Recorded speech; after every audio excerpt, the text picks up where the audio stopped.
All right, welcome to a bonus episode of the Animals at Home podcast. My name is Dyllon Perrin. Thank you so much for tuning in today. I'm going to keep this intro very short so we can just jump right into it. If you would like early access to the episodes as well as behind the scenes analytics, make sure you join the Patreon account. Links are in the description as well as the show notes. If you want more information on the podcast itself, make sure you head to animalsathomenetwork.com. So today I'm speaking with a listener, Roy Camacho. Roy is a keeper of ball pythons and has been for about a year now, I believe. And he reached out to me a couple of weeks ago and asked if he could come on the podcast and just share his story.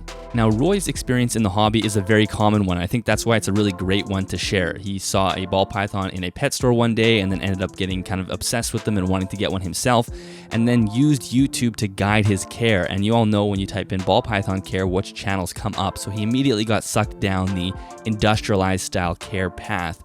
Eventually, he found some more channels that promoted progression of care and advancing your care. So he wanted to tell that story of how he went from that industrialized side to, increasing his care and how much joy he's got out of the hobby now. So I think it's a perfect conversation to share because many people are in the same boat or were in the same boat, so it's probably relatable to a lot of people. If you are listening to the audio version of the podcast, there are a few moments where I'm sharing clips or pictures of his setups. We don't really directly talk about the pictures, they're just sort of flashing in the background, so it won't really affect the listening of the podcast, but you may want to come back to the YouTube video eventually to see Roy's setups. I'll make sure I timestamp them on the description so you can easily find them afterwards. All right, well, here's my conversation with Roy. Enjoy. Well, Roy, welcome to the show. Thank you very much for A, being a listener of the podcast, and B, reaching out to me. I think we can have a great conversation here. So thank you so much. Thank you for having me. Thank you. Why don't you tell me the journey that you went through to get into snake keeping, or your ball python journey, for example. So when did you decide to get a ball python? What got you to want to get one? And then tell me the story about getting your first one. Yeah, it was, I'd say it was definitely over a year ago, which when I first got interested. I've always been interested in snakes, fascinated by them growing up. I grew up on an island called Vieques, which is down the Caribbean. It's off the coast of Puerto Rico. So it's a smaller island beside Puerto Rico. And I lived there. So I always had access to reptiles, a lot of iguanas, geckos, things like that. So that was always normal throughout my life. But snakes, I've always been fascinated, but I was never allowed to have one because my mom was always a little finicky around them. So was never able to get one until I got a little older. When I pretty much after I graduated high school, that's when I decided to go and look towards snakes a little bit more. And when I saw the ball python, which was, I've seen it before over a year ago, but I never really paid attention to them. I saw them at a pet store, a pet store. And, but I would always, when I would walk in the stores, every time I went by the reptile section, in my limited sphere of knowledge, I would see the reptiles, and this is me without having any research. I just look at the reptiles section and they would seem to me like they were kind of sick or ill or really skinny. But I didn't know any better, but that was just me in my limited sphere. Now looking into the tank, I'm like, that snake doesn't look right. Yeah, there was something wrong there. So I went ahead and went to a reptile show called Hamburg Reptile Show, which is here in Pennsylvania. And I went over there, I saw some ball pythons there. And so that's when I started doing research. That's when that commenced. And I was like, wow, I think I want one of these because they're slow moving, not so fast like the other snakes. I'm not constantly running around trying to grab them. And so that's when I started to do that. And then I finally got one, and it was just what they call the wild type. So I got that one. It was a female. And I was watching this couple YouTube videos, and some of them are big names. I'm sure people can guess who they are. But when I saw them, I saw behind the guy when he was standing, kind of like behind you have your enclosures. Behind him, it was a bunch of gray bins. Now, this is my first time looking at this, and I had no idea what those things were. I thought he was like in a warehouse. I had no idea what they were until he turned the camera around, pulled one of them open, and there was a snake. I was like, oh, wow. And then he pulled another one. And then I assumed, okay, these must all be filled with snakes. And that's when I kind of realized that's what was going on. So then he gave advice on what to do and how you got one, how to set up the enclosure and all that. I wouldn't call that an enclosure, but that's how you set up that thing. So I went ahead, again, my limited sphere of knowledge, thinking that, they said they like small spaces. So I went ahead, did that. I got a tub from a Target store. I got the biggest one I could find, even though it fit in the palm of my hand. For some reason, I still got the biggest one. And I think that's just me because I've had lizards before. had a bearded dragon before, and I always had a big, long enclosure. So I still had that sort of mentality where I was like, well, I know he said to get a small one, but I'm just going to go ahead with the big one. And I did it anyway. And then I just had the water bowl, 2 hides that he says, thermostat for the heat mat, put holes in it, and then the bedding, and mist it every day for the humidity. I had one of those hygrometers, they call it. Yeah. And I pressed that in there, and that was that. That's how I started. Yeah, it's funny, talking about that experience of seeing a rack system for the first time. And I don't know how many people can actually remember that for the first time. I certainly have the same experience. The first time I saw somebody with a rack, the same process goes through your head. You don't even associate it with animal care. You just think, what are those bins? And then you start seeing them pull out animals, and you're like, oh, that's weird. So, but when you're watching a YouTube channel that has, a fair amount of subscribers and lots of views, there's no reason to not believe that they're giving you all of the facts, right? You just think this is how to care for an animal, so this is what I'm going to replicate. So you basically, although maybe I'll pull up some pictures of the first tub that you sent me, because it's interesting. You still have, like you said, you have a couple hides, but then you also threw in some enrichment as well. Like you have a little bit of leaf litter, and you're using a natural substrate, and I think there's a cork bark and maybe some rocks. So why did you add the enrichment? Was that something that you just did on your own, or how did that come about? I did it on my own. And the reason why, because I saw that they had that thin paper thing. It just, I don't know, it maybe, I don't even know what to call it, instinct for lack of a better word, but it was just something, I never did that for any of my lizards. That's why I never did it for when I had the bearded dragon. I had like a sand mixed with stony things, not entirely sand, but I always in my mind wanted to replicate, like when I looked into the enclosure, that I'm kind of looking into his habitat in a way. Yeah. Kind of like a TV, you're looking and like one of those David Attenborough's documentaries, and I've always been fascinated with things like that. So I put that, and then I remembered that they shed, and that they have to shed in one piece. So I put the rock in there for another texture, so he can go against the rock and kind of shed off. So that was just me thinking. I didn't even really do research on that. To me, I used to catch snakes outside, just common non-venomous snakes in Pennsylvania, and I left them on the rocks where they would be. And I would have to think like a snake, because you can't really find them like with scent or anything. So you have to think where a snake would be. So I would always find them on the rocks, on the logs, things like that. So I put that in there for that reason.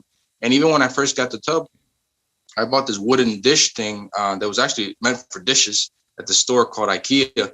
And I just flipped it upside down to kind of give it like an obstacle sort of thing to go through and go up and over, because I didn't want it to just be on a flat surface the entire time because of the weight. I think it's just because I've seen the documentary with David Attenborough and snakes and how he talks about anaconda and different things, So I think that's the main reason why I did that. It just seemed, even though I was watching it, and even I remember somebody said, when someone has a huge following, they're either right or terribly wrong. So it could be either or. It doesn't mean that they're just because you have a huge following base that you're doing something right. You could do something wrong at the same time. Like that Kool-Aid incident that people talked about, what happened down there with the Kool-Aid. There's a huge following that man had, and they ended up dying. Those people. Exactly. I know that doesn't, compare, but yeah, that's what I was thinking. Yeah, it's interesting, and I've said so many times, I wish those big channels would just paint the picture that this is the way they keep them for their breeding purposes, and they have a large breeding warehouse, and this is what they're doing. But you hear them all the time. I think they're getting better now, but at least maybe 2 or 3 years ago, it was the message was the ball pythons didn't even need enrichment at all. There was no need for it, which is kind of frustrating. But I had a similar experience too when I first got my boas. My geckos were set up with natural snake enclosures, plants, and everything. But for some reason, I get my snakes and I'm setting them up in tubs. And I did the same thing. I added some climbing branches and some natural enrichment because it didn't feel right to not have that. But there was a disconnect between how I was caring for lizards and how I was caring for snakes. So obviously, your care and your husbandry has evolved since then. So and you also picked up another ball python as well. So can you tell me about, before we get to the second ball python, tell me, was there an epiphany moment or like an aha moment of when you were doing some research or something that led you to advance your care? And then we can talk about kind of what you've changed from the tub setup that you had to what you have now. Yes, absolutely.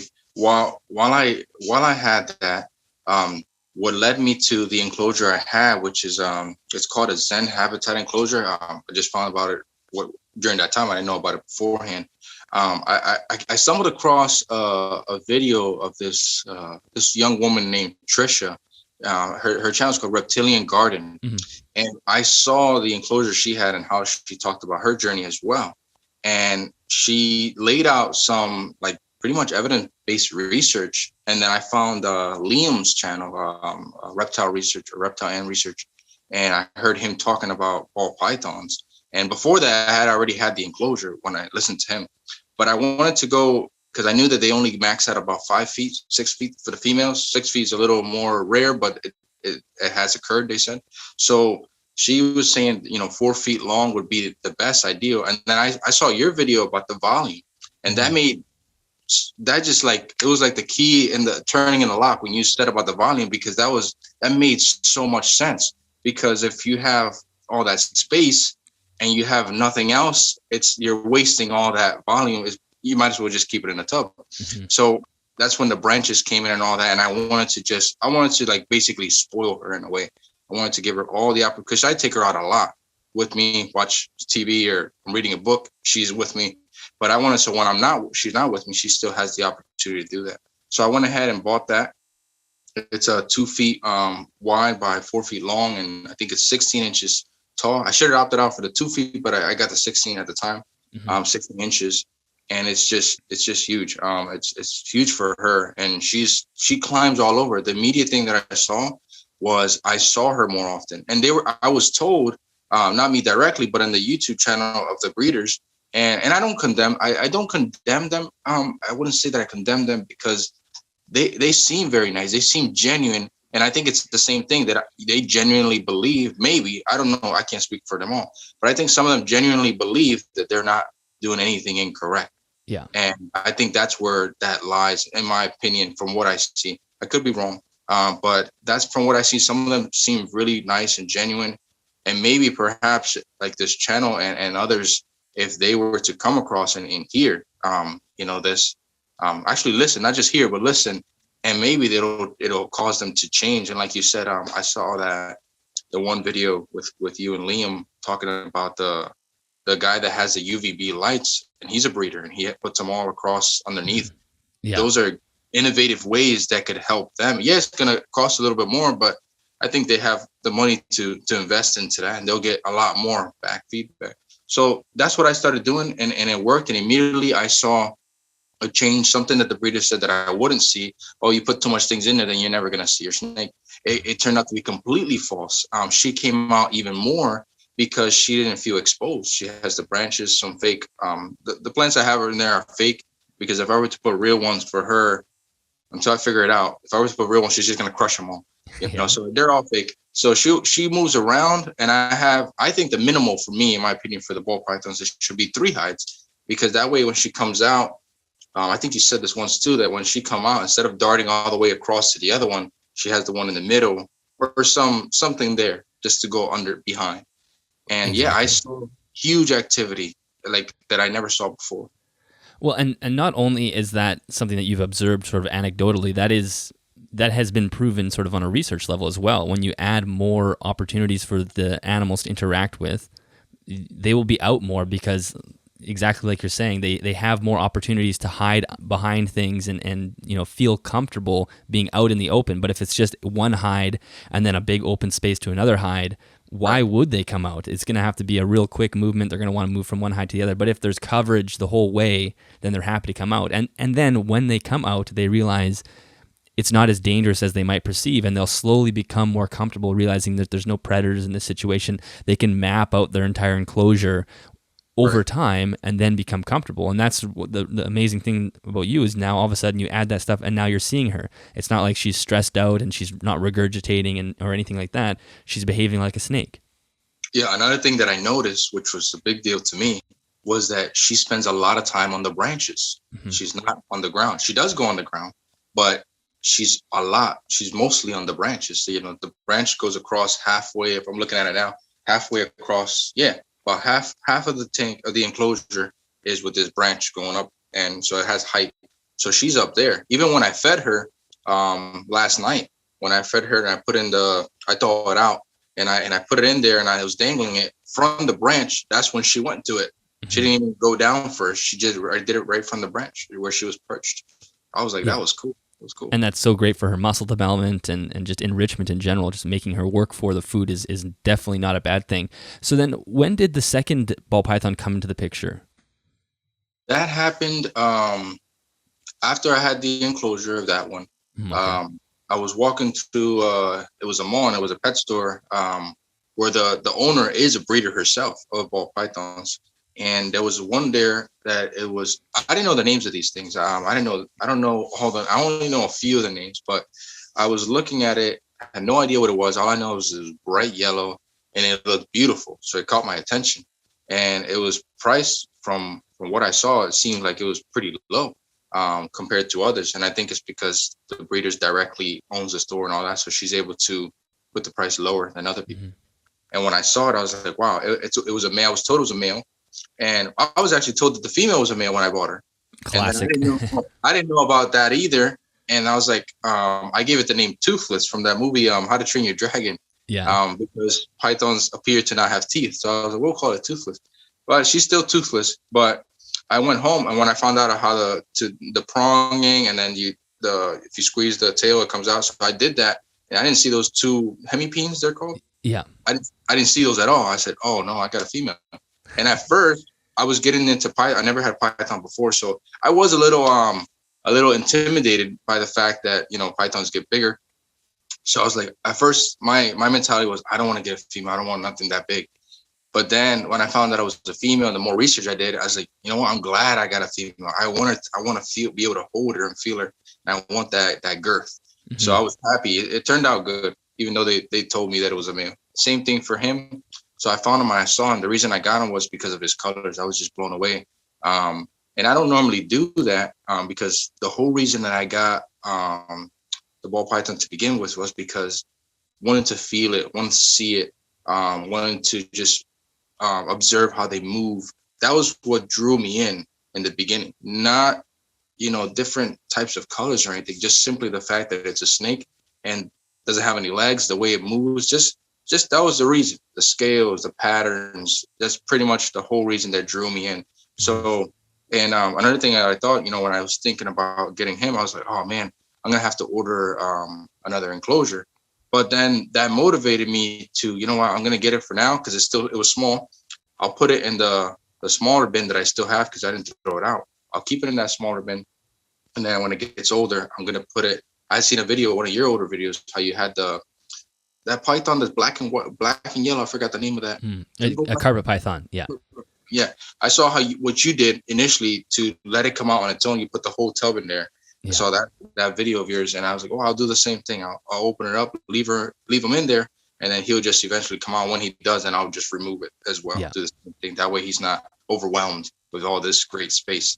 So that's what I did. He's still in there now. The other one's on the way, the other enclosure, because of COVID and everything, they had to, push back on the shipping, the amount of shipping, I guess. But his is coming the first week of March, and I already got the lights, something that I never had before either, the UVB lights. And that's another thing that you're told, like, you're really hammered. That's really hammered. Like, you don't need that. They're nocturnal. And I found out there's a word called crepuscular. They're actually more crepuscular than they are nocturnal because they come out at dusk. Right? Yeah. And so the sun's still up, but they still get a little bit of that sun because it's still up in the air. Well, the sun's always up in the air, but you know what I mean? It's still up there. So they come out, and I found that out. And these are things that I just continue to read and research, and people like you, Animals at Home, and Liam, and just different articles based with evidence-based research. And I watched a whole documentary too on just pythons in general, not specifically Python regius, but the python in general. And that helped me a lot because I knew that there was something wrong. I couldn't tell you what it was, but I was like, this don't feel right. Like, this doesn't feel right. The newspaper, I never liked the newspaper. I just thought it was very, no offense to anyone, but I just thought it was just very poor. And you see these videos with thumbnails that says buying a ball python on a budget. And in my immediate reaction to that, if you're on a tight budget to begin with, then you probably shouldn't have it, because then you're going to be forced to compromise. And what I can tell anyone who's listening is that I've learned from my mistakes, and I'm willing to say I started wrong, but I was able to start perfecting this. I haven't perfected it yet, but on my way to that perfection, and it's been really good. And I can look back and say, wow, look how much just in a few months I found this out. But that's only because I was reaching out and trying to find out more information. But if I stay stuck in that, for lack of a better word, box, and just listen to these breeders and that's it, I'm never gonna go out and expand my research. I'll never. I'll be content with what I'm receiving.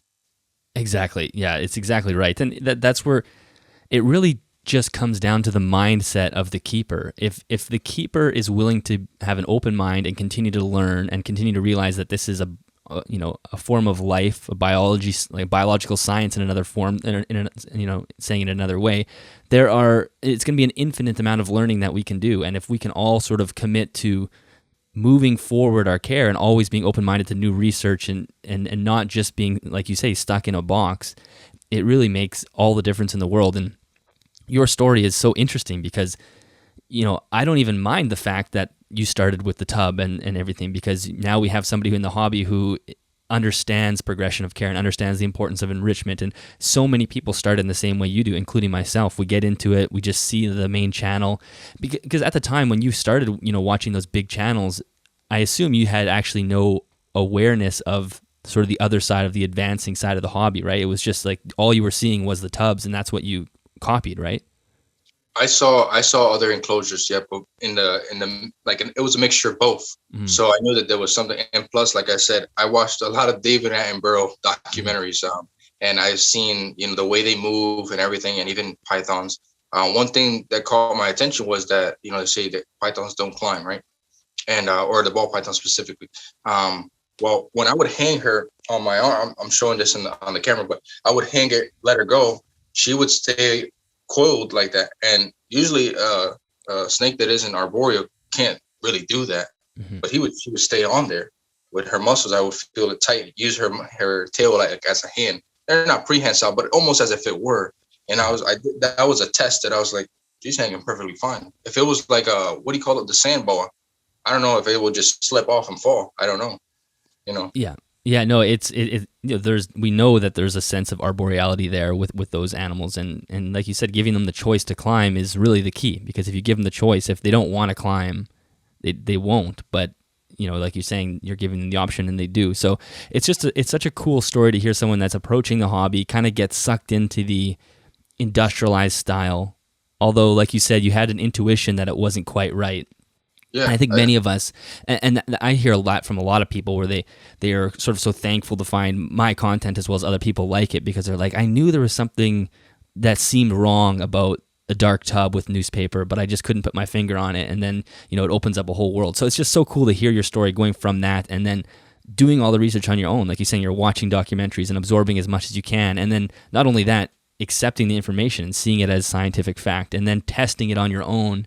So you can see it's like, wow, okay, I'm looking at my snake behaving, she's climbing, she's moving around, she looks healthy. So now from personal experience that what they're saying about having too much space or climbing is actually wrong. It's just so cool. Right, and I would like to add to that I'm so glad that I did this kind of process with a python, and I'll just say python in general, because they seem to be more reluctant to getting hurt or dying easily. They're more what's the word I'm looking for? Robust. Yes, yeah. It's not like a like a vine snake or a very thin, very small snake. It's nothing like it. They're more stronger. They could even take a fall from 2 feet high. I've heard from the documentaries they can fall. Sometimes they'll drop on purpose. That doesn't happen too often, but from that height they're fine. But it's something that other snakes may, like a green tree python. They're very thin and they always coiled up, something like that. It's very more fragile. So that's another thing that I'm glad, I'm grateful for that, because she was able to bear with me for those months. And, I don't know her side, but I know that when you, it reminds me of the Jurassic Park scene when the hunter, the first one, when the hunter was out, they already had escaped and all that. That hunter with the hat, I forget his name, but he went out and he had his gun pointing, and then he thought that he had the raptor, the velociraptor, and she was actually here, and all you see is her eye, and it almost seems like she's smiling. You can see the intelligence, and thinking that somebody once said, asked, do snakes think? And his response was, the last time I checked, a brain is for thinking, and snakes have brains, so they must think. They must. So it was really interesting. But I'm glad this has been a good way for me to continue, and I'm not done. I know there's still more, and we're discovering new things. I hadn't watched this video, but the one that you put up about the new lighting, how I can sunset and sunrise. I didn't watch it yet, but I saw the thumbnail. Yeah, and I put it on my watch later.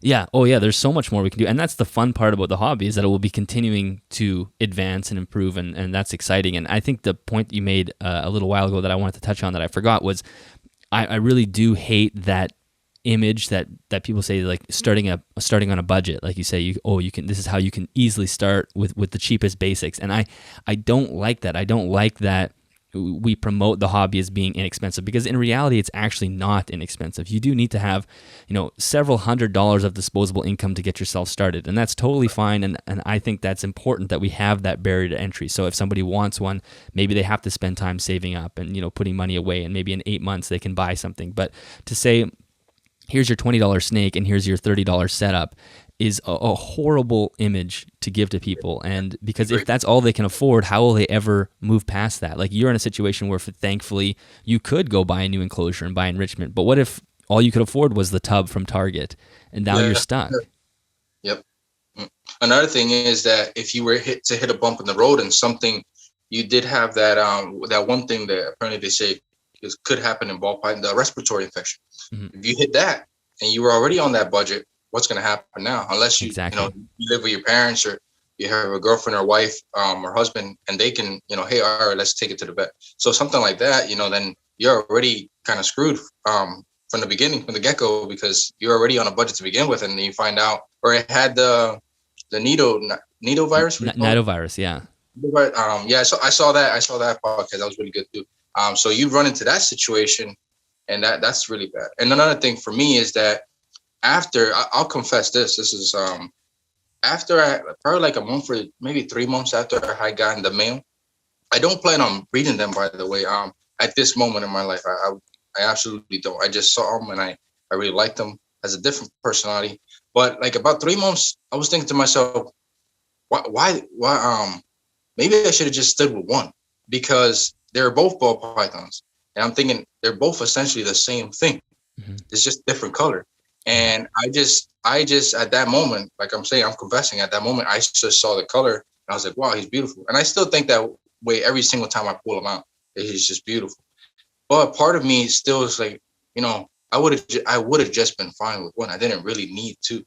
Mm-hmm. But another thing that keeps me from, falling into that, I think it's an addiction, in my opinion, with all these things. And you said this, which is so true, but I know that this will be very offensive to some people in that hobby, would be that if the ball python, if they were all the same color, would you have 20 of them? Would you have 70? The answer is most likely not, because they're all the same. It's just like, I have the same Hanes shirt from Hanes or Fruit of the Loom. I have a black one and I have a white one. They're all the same. It's just different color.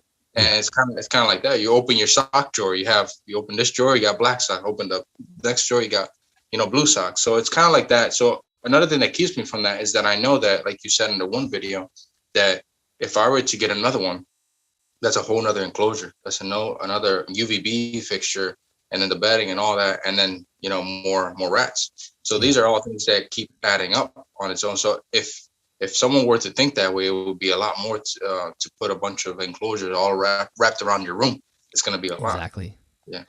Yeah, no, it's a great point, and I think that's a point to make to people, is it's actually okay to have one animal and focus on that one and enjoy it, and then maybe eventually you get a second one, but really making sure that your second one doesn't come at the cost of the care. Like, you still need to be able to provide as much care as possible. Yeah, if I were to do it again, like I said, he was small, and I can try to, I guess justify that he was small, so he can be in a tub for that, and maybe that is okay. But if I were to do it again, I would have just waited for the enclosure to get here first, mm-hmm. and then do it that way. That way, everything's set up, and because sometimes these things do have malfunctions, the light or the heat mat, things like that, and just keep it running for a month or two before, if I were to do it again. And that's me, like, I'm recognizing my mistake. And I recognize that I probably did that wrong. Should just, done that. Well, it's the same mistake that many of us make, including myself. I say that all the time, that I have more animals than I should have. And I didn't recognize that until it was too late type thing. I only have 6, but for me to like backtrack and try to improve the husbandry and the care for the animals that I have, it's a several year process, because or else, I can't just go out and spend $2,000 or $3,000 in one stop to improve everything. They have to happen slowly. And I still plan on doing that. Of course, I want more animals, but it can't come at the cost of these ones. So yeah, exactly like you're saying. It keeps you on that like discipline in a way. Do you still have all the original ones that you had when you first started? Yeah, I've never got rid of any animals. So and the sort of, for me, I want to keep them because I feel like, selling them would be better for me financially, but at the same time for the animal, I think that I can provide really good care. So even though it's not perfect yet, that'll be my plan eventually. So I'm sort of committed to these guys for their life and said, you will be here with me for your whole life, and I'm going to make sure your care will improve during that time. And yeah, I think we all, especially those of us who weren't thinking about it very clearly, especially myself, is just like, you buy an animal, and then when you start realizing, okay, they need more than a tub and a water dish, now what? So it's a tricky hobby to be, but it's a fun hobby, and we can redirect that, like I've said before, into improving care. It's just as exciting to go buy, new enrichment in a bigger cage than it is to go buy a new animal. I agree. Yeah, I like what you saw this. You might have seen this woman named Exotic, I think her name is, on YouTube. Well, she had I seen on her, she has a Zen Habitat too, but she bought these this background, and I think it's in the custom reptiles as well. Universal rocks. Yeah, those are things that excited me when I saw that. I was like, wow, they can actually use the background to rub against it and shed if they wanted to. It looks so. That's another thing I'm looking into. So you're right. You're absolutely. That's a testament in itself that you can get excited, just as excited as setting it up. Maybe 6 months from now, I might want to change up my ball python enclosure, just kind of so she can have like a little change, kind of like rearranging your furniture in a way. Every year you rearrange put the sofas on this side, and then you kind of feel a little different about it. So yeah, it's so true. Even last week, I bought myself like a couple reptile books that I definitely didn't need, but I was like, I want to buy something. If I'm gonna have that outlet somewhere, it might as well be books. It might as well be an education. I can look at pictures of snakes rather than going out to buy a snake. So there's a whole bunch of ways to divert that doesn't involve bringing another mouth into your home to feed. So I really appreciate your story, and I love the fact that you're open-minded and you're listening to the content and others like it. So is there anything else that we haven't said that you want to say before we wrap up? I can't think right at this moment. Not off the cuff. I can't think of anything.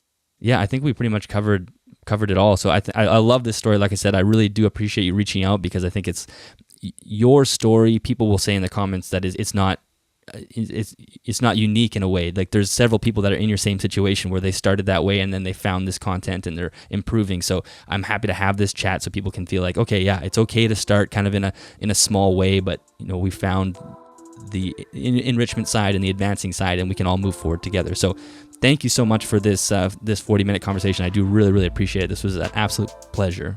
Yeah, thank you. I appreciate you for having me. Thank you so much.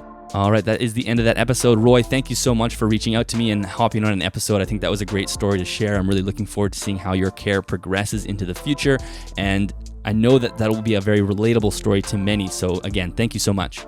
Listeners, thank you so much for listening. I do hope you enjoyed that episode. Let me know what you think. Were you one of those people that got sucked down that path as well, just like I was?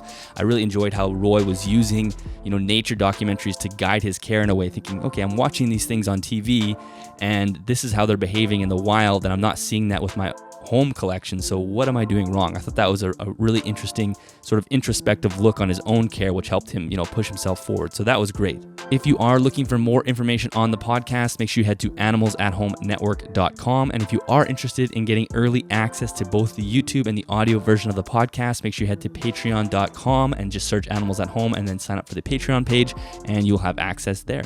Okay, I will talk to you guys on Sunday on the next episode. See you then.